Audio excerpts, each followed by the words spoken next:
In 2010, my wife preached God's gospel of the kingdom to me. By reading God's words, I came to know that Almighty God is the Lord Jesus' return, and that He is expressing the truth to cleanse and save mankind. I was overjoyed and thought to myself, from now on, I must earnestly believe in and follow God. How blessed I would be if I could receive God's blessings and salvation in the days to come. After a while, I began watering newcomers in the church, and later I became a church leader. I was busy every day handling various items of church work, and I felt really happy, thinking that as long as I kept doing my duty this way, I would surely gain salvation. In order to devote myself full-time to my duty, I transferred my lucrative lumber business to a relative. In January 2017, I had surgery on my left eye due to a retinal detachment. But the surgery didn't go well, so my vision was only 0.1. I couldn't even see words clearly, and I could only use my right eye to see. I originally planned to have another surgery a while later, but in June, due to a Judas's betrayal, the CCP police began trying to arrest us everywhere. So my wife and I fled to another area, and I didn't dare to go to the hospital for treatment. At the time, all I could do was stay at home and do text-based duties. But when I look at the computer for long periods, my vision would become blurry, and I found it really hard to do my duty. Seeing that the brothers and sisters around me had pretty good eyesight, I thought to myself, in these last few years, I gave up my business, and I've been doing my duty in the church.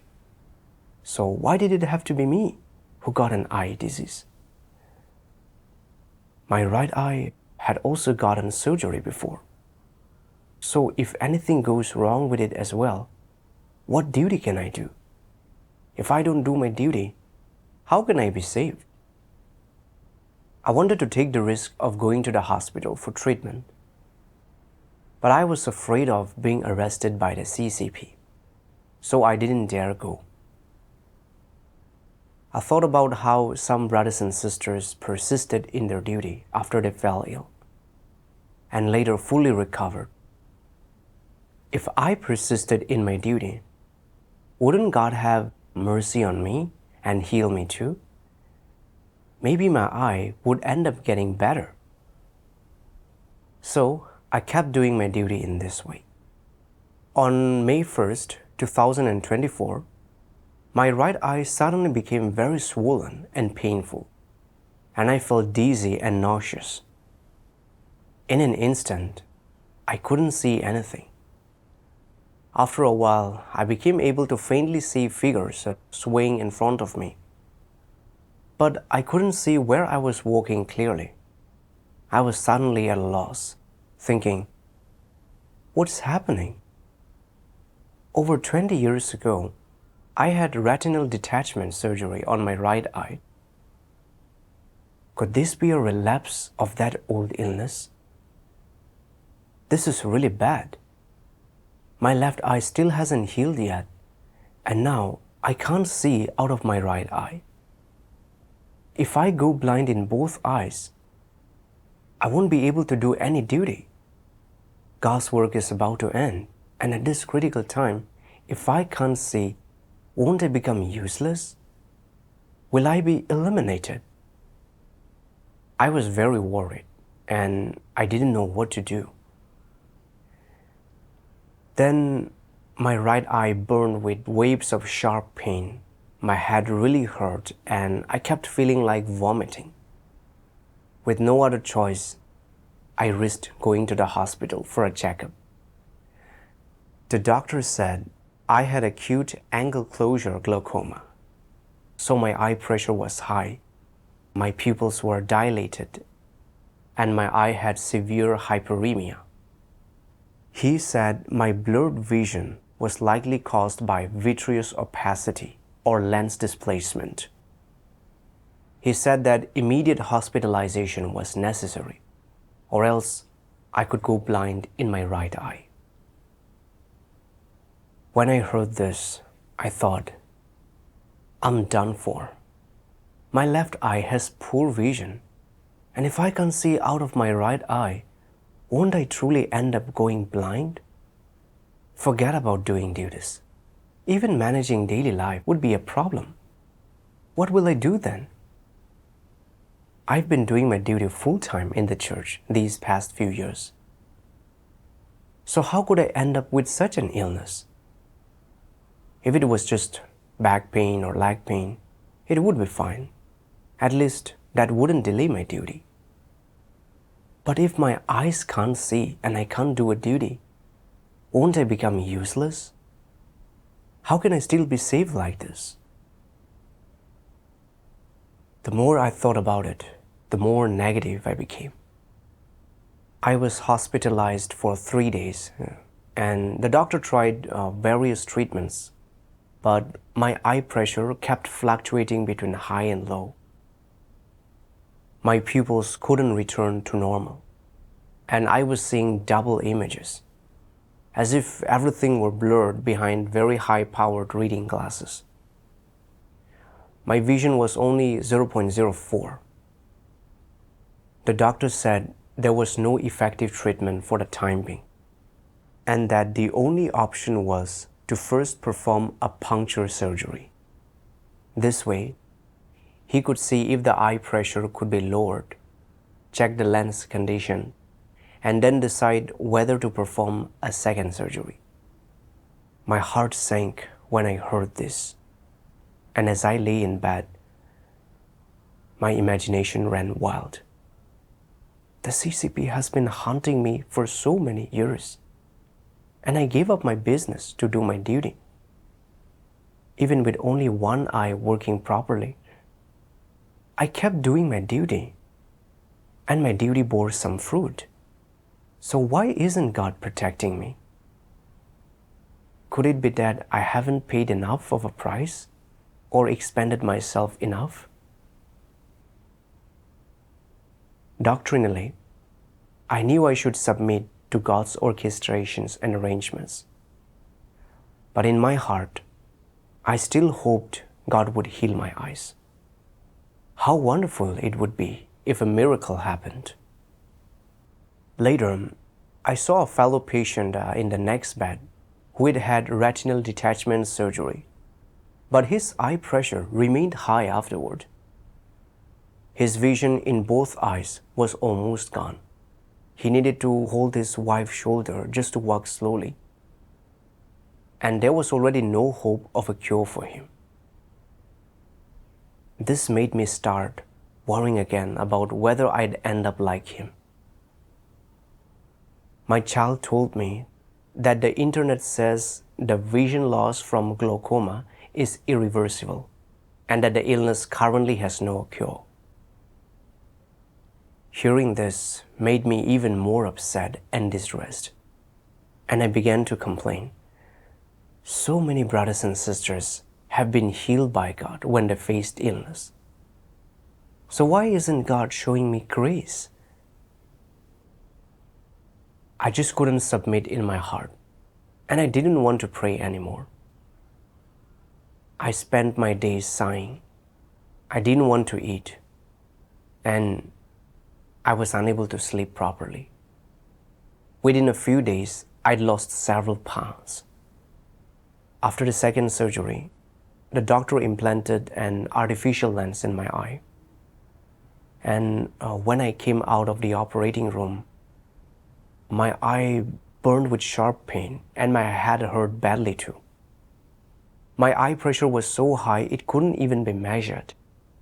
The doctor could only release aqueous humor through the surgical incision every half hour and use medication to lower the eye pressure. But 6 hours passed and the eye pressure still didn't go down. The doctor said this was very dangerous, that the surgery could end up being in vain, and that my vision couldn't be saved. Thinking that I may not be able to see anything out of my right eye in the future, I felt deep pain inside. It was then that I finally began to reflect. From when I first got my eye disease until this point, I'd had no attitude of submission, only complaints and misunderstandings toward God. And it lacked any of the reason a person who believes in God should have. So I prayed and entrusted my eye illness into God's hands, willing to submit to God's orchestrations and arrangements, no matter what happened to my eyes. Unexpectedly, after a while, my eyes could faintly see a little, and my eye pressure gradually returned to normal. The next day, though my vision was still blurry, it had improved to 0.2. I was suddenly filled with joy, and knowing that this was God's mercy and His understanding of my weakness, I kept thanking God in my heart. After I was discharged from the hospital, I stayed at a relative's home for a while to rest and recover. During this time, leaders, supervisors, and other brothers and sisters also wrote to show concern for me, asking about my state and finding God's words to help and support me. My wife also read God's words aloud to me, among which 2 passages of God's words were very helpful to me. Almighty God says, "Do you pray to God and seek from Him when sickness and suffering come your way? How does the Holy Spirit work to guide you and lead you? Does He only enlighten and illuminate you? That is not His only method.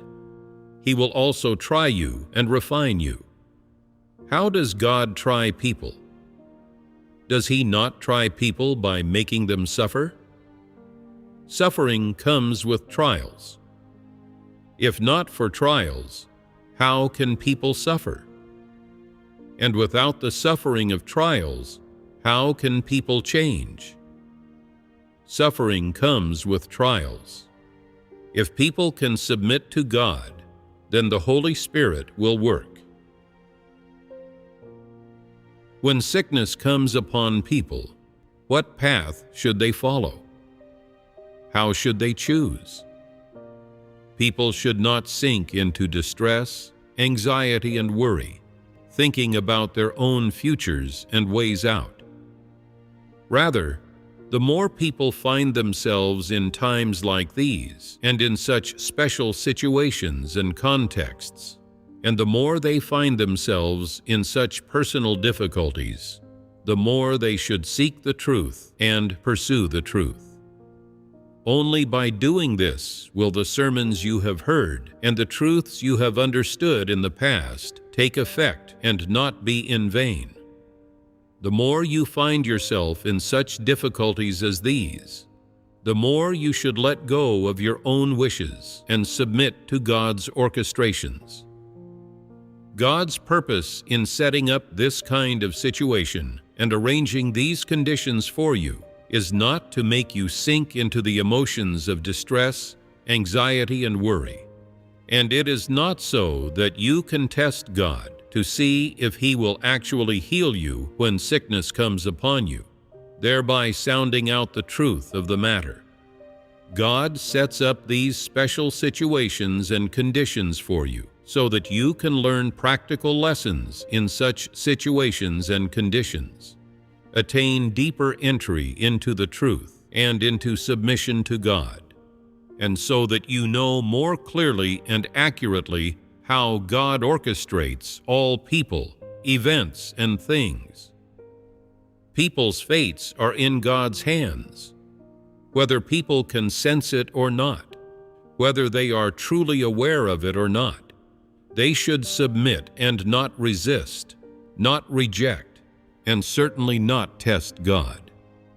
You may die either way, and if you resist, reject, and test God, then it goes without saying what your final outcome will be.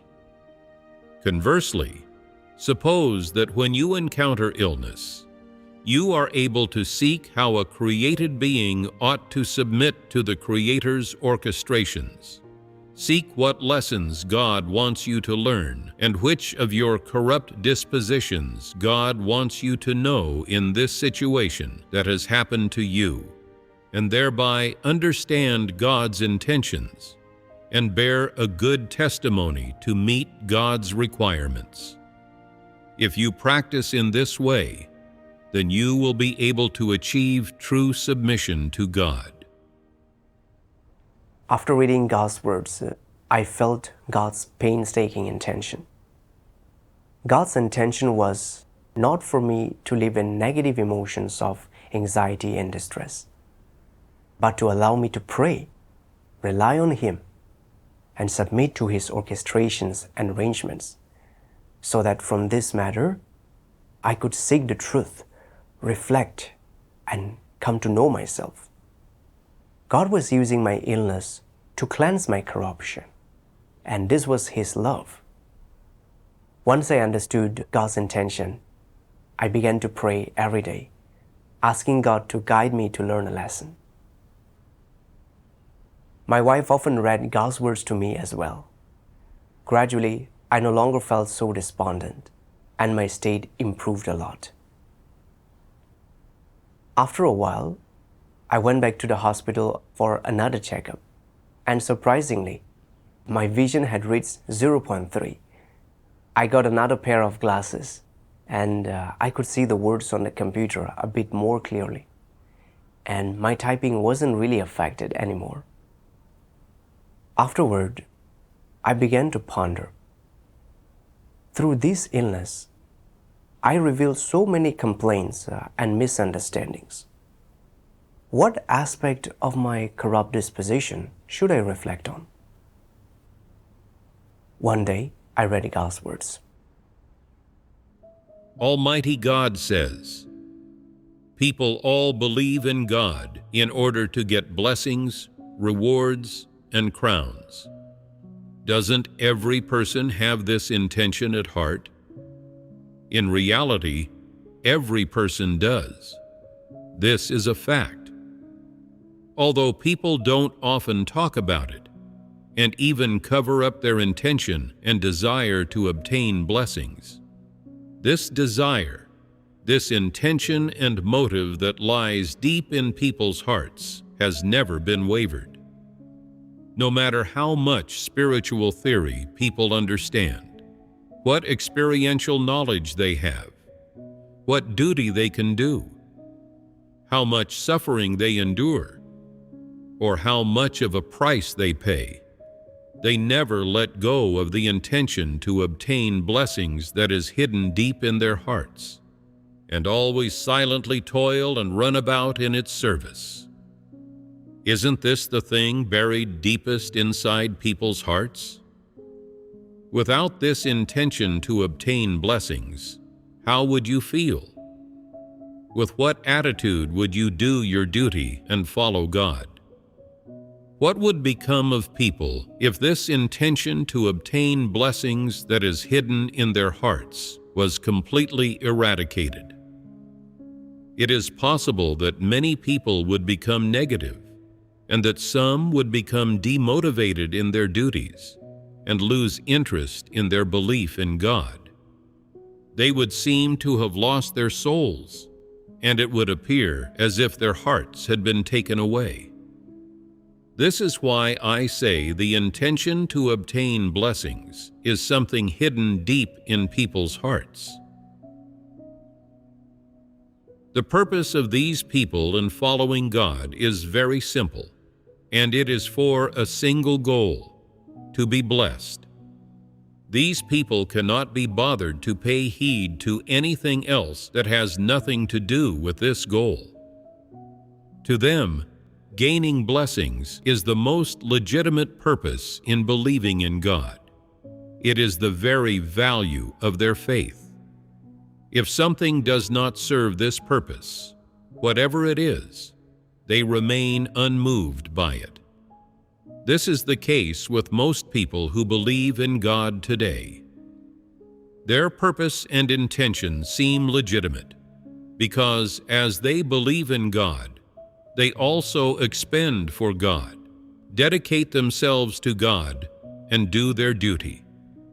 They give up their youth, forsake family and career, and even spend years away from home rushing about.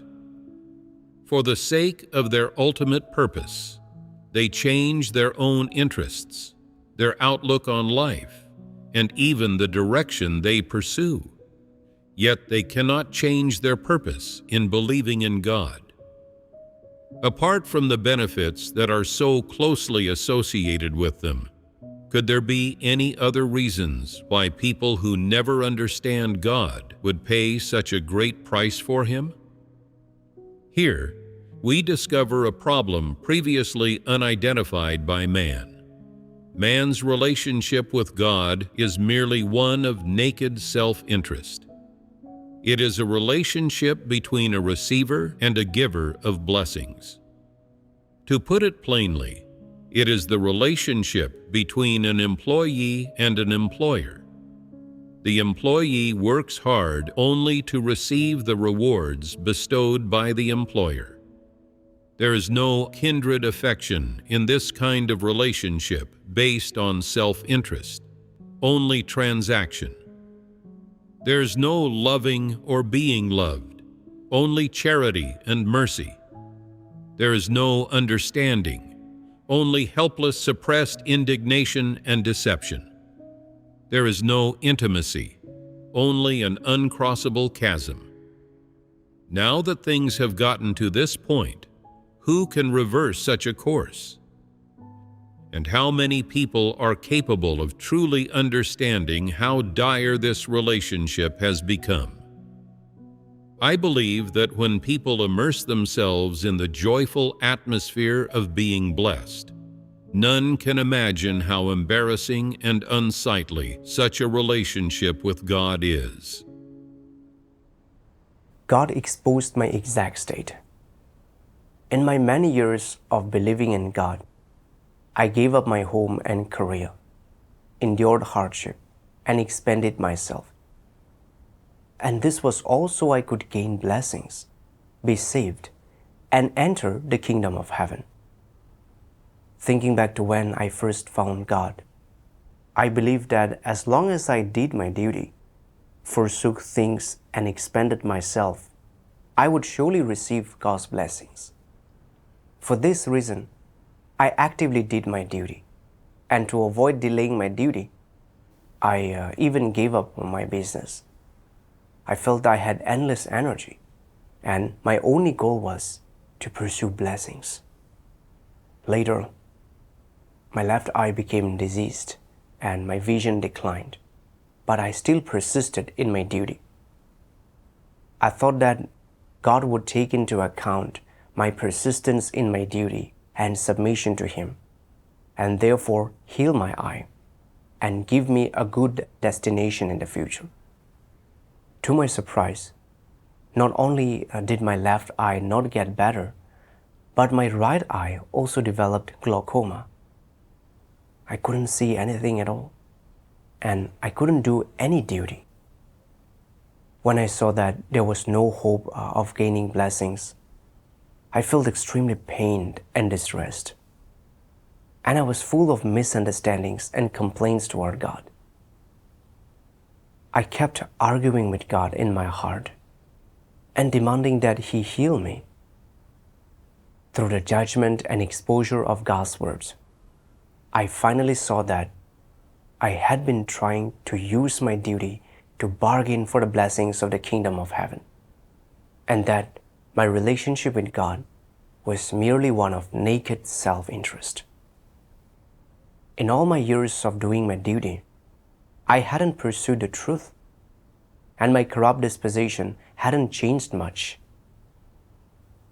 Behind my suffering and paying a price were hidden attempts to bargain with God. I was full of demands and deception toward God, and I didn't have even a bit of sincerity.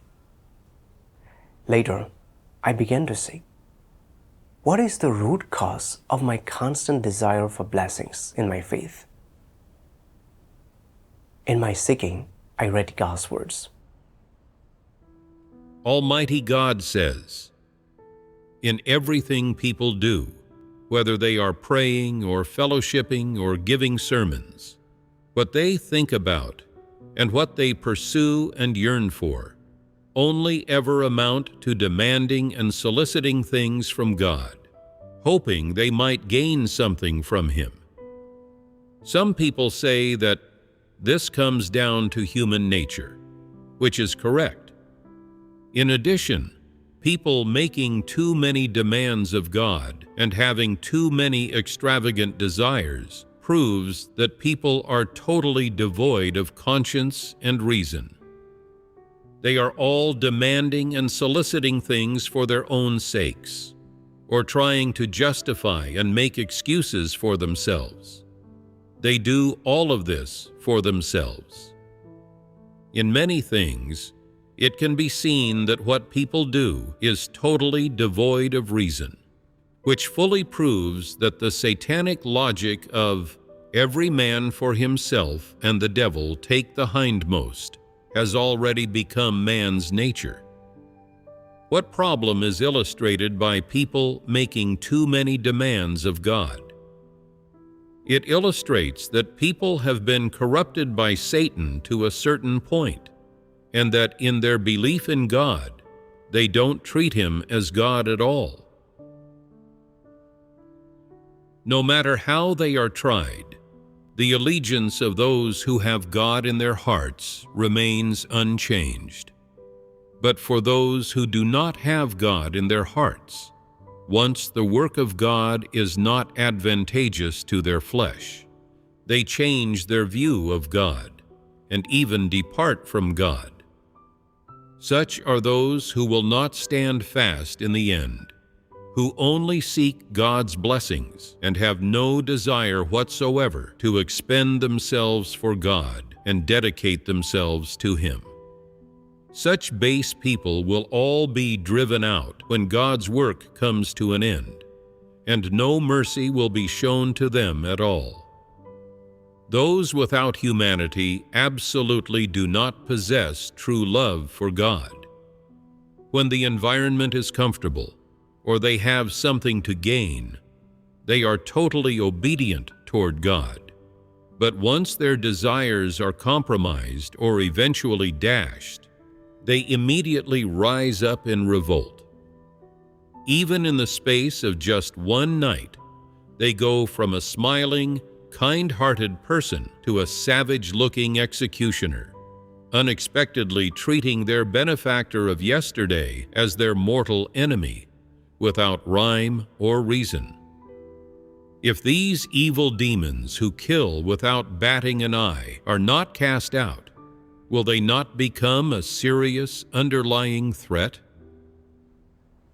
God's words made me realize that my constant pursuit of blessings stemmed from my living by satanic poisons, like "every man for himself, and the devil take the hindmost." "Man dies for wealth, as birds do for food," and "never lift a finger without a reward." Everything I did was aimed at benefiting myself, and my nature was especially greedy and selfish. When I first accepted God's work of the last days, I learned that God was carrying out His final stage of work to save mankind, and that only by believing in God and doing my duty could I have a chance to be saved and remain. I saw this as a once-in-a-lifetime opportunity, so I gave up my business without hesitation and chose to do my duty full-time. If not for the sake of blessings and gains, I wouldn't have had that much enthusiasm at all. Over the years, although I could see clearly with only one eye, I still persisted in my duty, thinking that by doing so, I would be saved and have a good destination. I treated God like an employer. And after doing a bit of duty, I shamelessly demanded blessings and promises from God, thinking about how I could benefit from God. When my right eye became diseased and I faced the prospect of becoming blind and unable to do any duty, I thought I was about to become a useless person and be eliminated. I felt all my years of effort and expenditure could end up being in vain,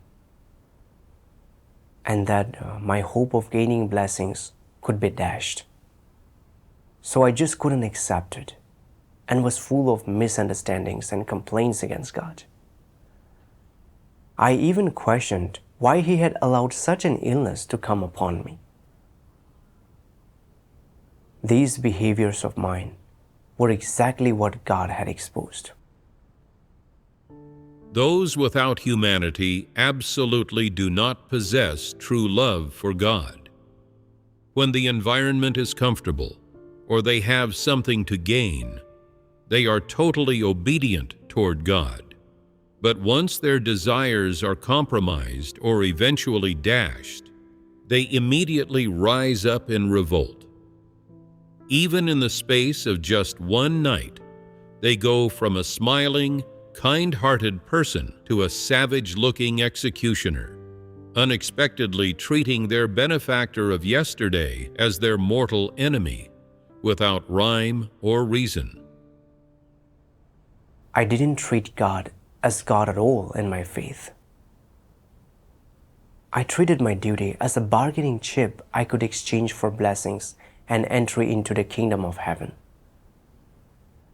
In essence, I was trying to use and scheme against God, thinking that I could use my paying a price and hard work to trade for great blessings. In what way did I have any humanity or reason? When this trial came, I didn't think about how to satisfy God. And all I worried about was my own future and destination. I was truly selfish and despicable. Ever since I accepted God's work in the last days, I had been receiving the watering and sustenance of God's words. And God also gave me opportunities to do my duty, allowing me in the course of my duty to gradually understand and gain various aspects of the truth. This was all God's love and salvation for me. But I treated my duty as a springboard to gain blessings. This was truly detestable and hateful to God. I thought of what Paul said, "I have fought a good fight. I have finished my course. I have kept the faith. From now on, there is laid up for me a crown of righteousness." Paul used his hard work and the price he'd paid to demand a crown of righteousness from God, claiming that God would be unrighteous if He did not grant it to him. And he openly clamored against and opposed God. This offended God's disposition, and so Paul was punished by God. Was I not now walking the same path as Paul? If I didn't repent, I would end up being punished in hell. Later, I read more of God's words and realized that doing one's duty has nothing to do with receiving blessings or suffering misfortune. Almighty God says, "There is no correlation between the duty of man and whether he receives blessings or meets with woe. Duty is what man ought to fulfill.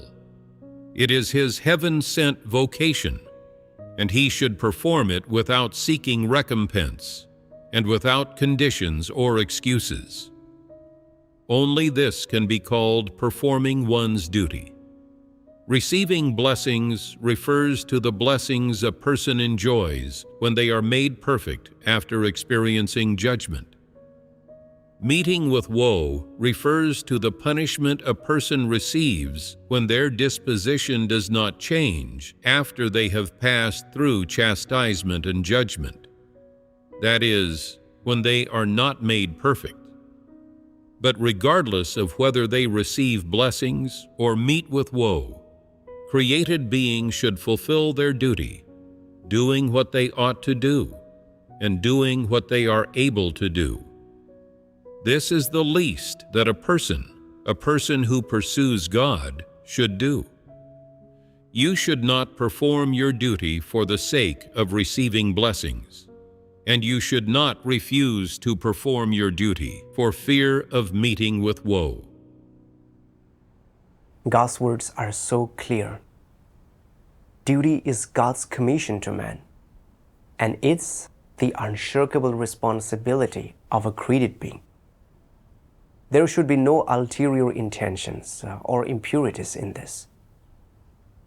Just like how it's perfectly natural and justified for children to be filial to the parents, there should be no pursuit of gain in this.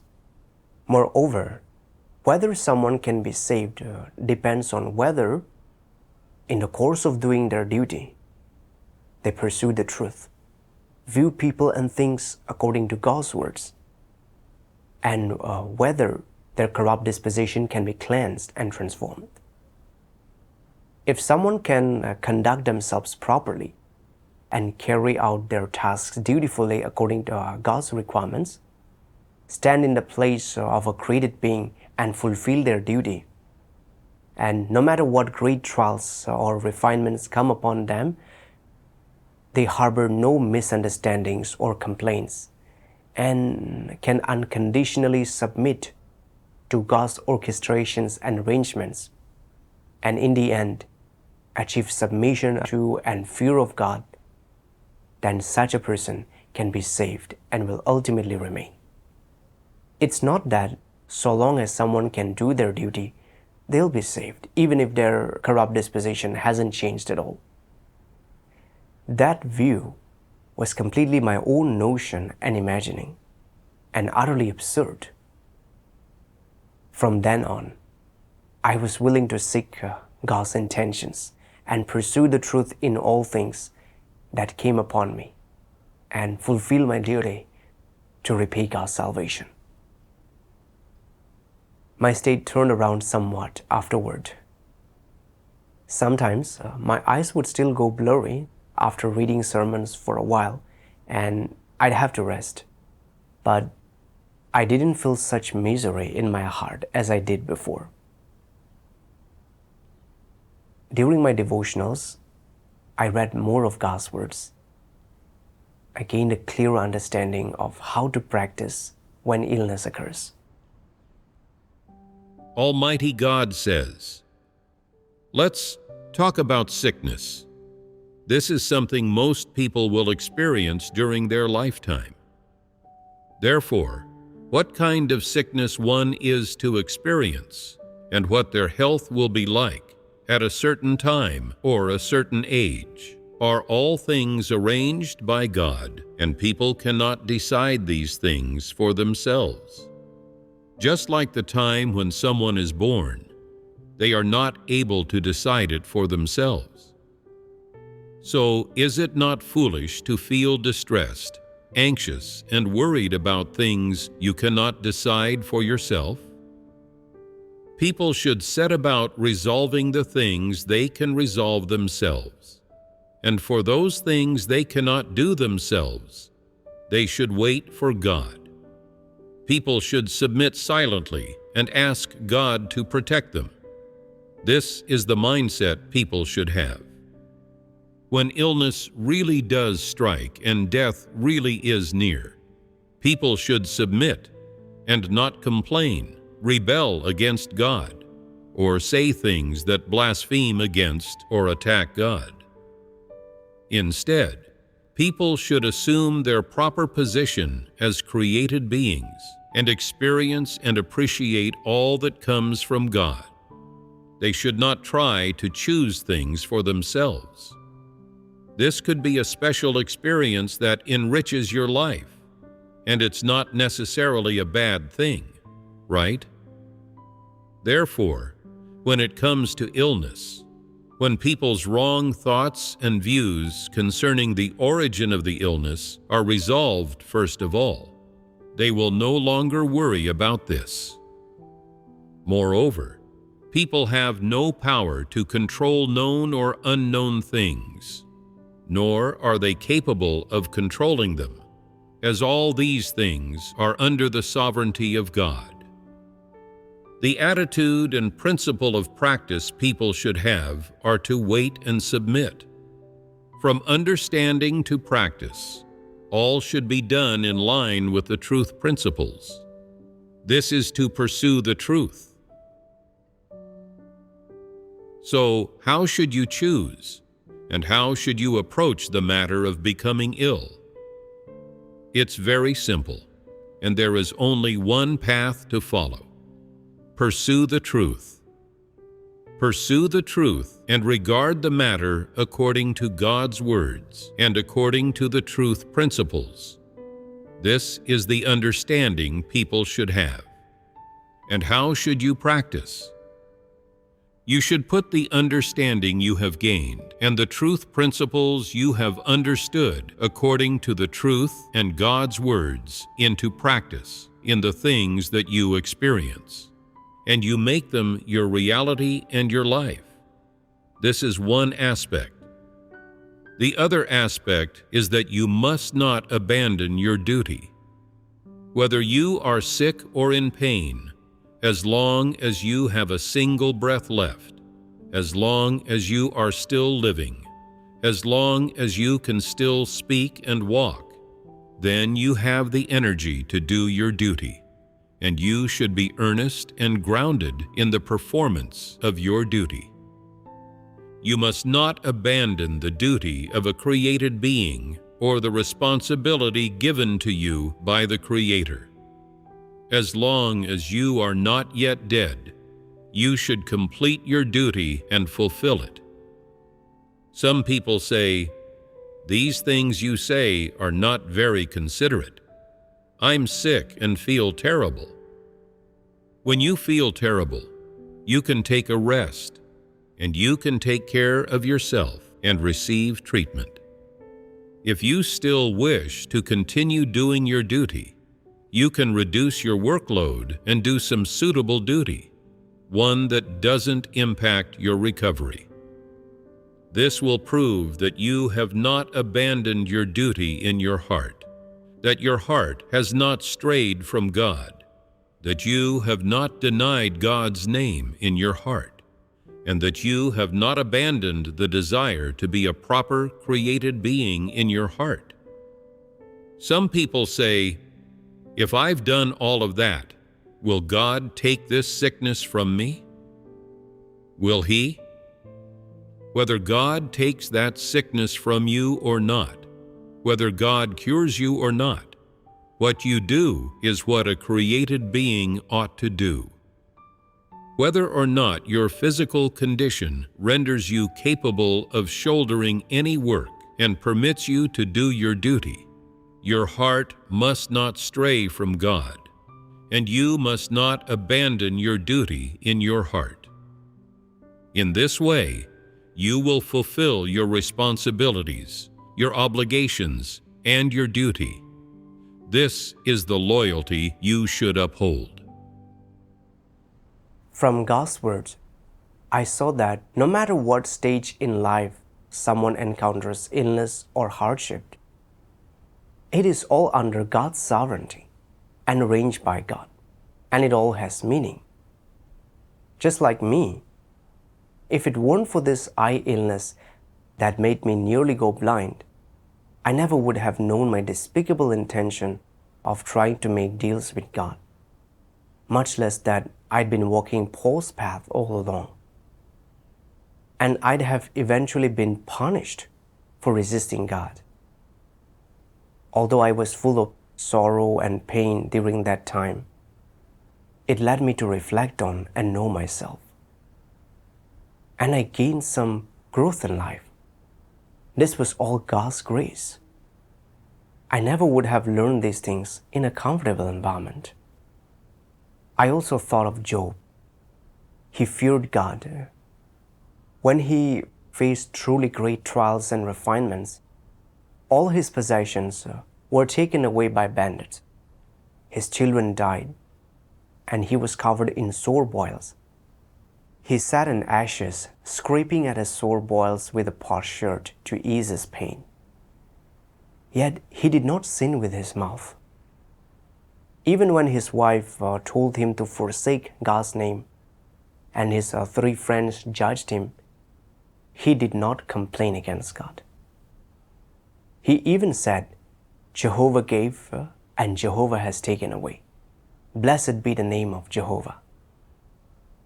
Shall we receive good at the hand of God, and shall we not receive adversity? Job preferred to curse himself rather than stop submitting to God or stop being at the mercy of God's orchestrations, thereby putting Satan to shame. Then there's Peter. He experienced hundreds of trials and refinements in just 7 years. And he walked the path of pursuing the truth throughout. He focused on reflecting on and knowing himself, and he sought to satisfy God's intentions in everything. Ultimately, he came to love God to the utmost, and he submitted even unto death. Neither Job nor Peter made any demands or requests of God. Much less did they worry about what kind of outcome they would have.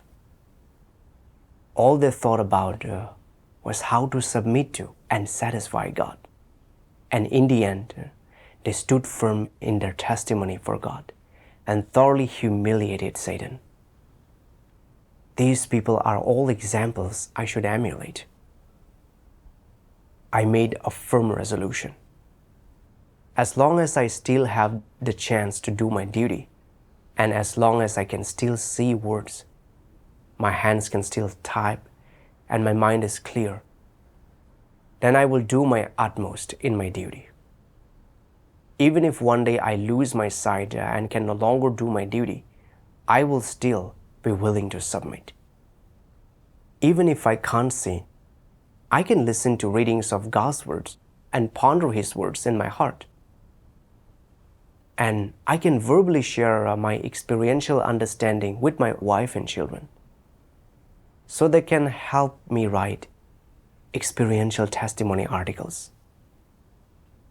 I will also focus on quieting myself before God to listen to His fellowship and draw on God's words to reflect on and know myself and resolve my corrupt disposition.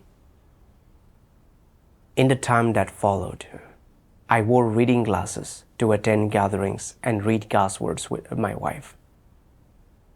I kept writing sermons daily, and when I had time, I also wrote experiential testimony articles. When my eyes got blurry after looking at the computer for a long time, I would apply some eye drops and rest my eyes for a while. And once the discomfort eased, I'd continue doing my duty. About 2 months after my eye surgery, I went to the hospital for a follow-up, and the doctor treated me with laser therapy. This cleared some of the vitreous cloudiness in my eye, and I could see nearby objects much more clearly than before. I no longer needed reading glasses to see the text on the computer, and I could even see smaller letters clearly. I was really excited and thanked God from the bottom of my heart for His grace. Through this experience, I came to realize how selfish and despicable I was for trying to make deals with God in my faith. It was God's words that gave me some understanding of myself and brought about some change in me. I sincerely thank God.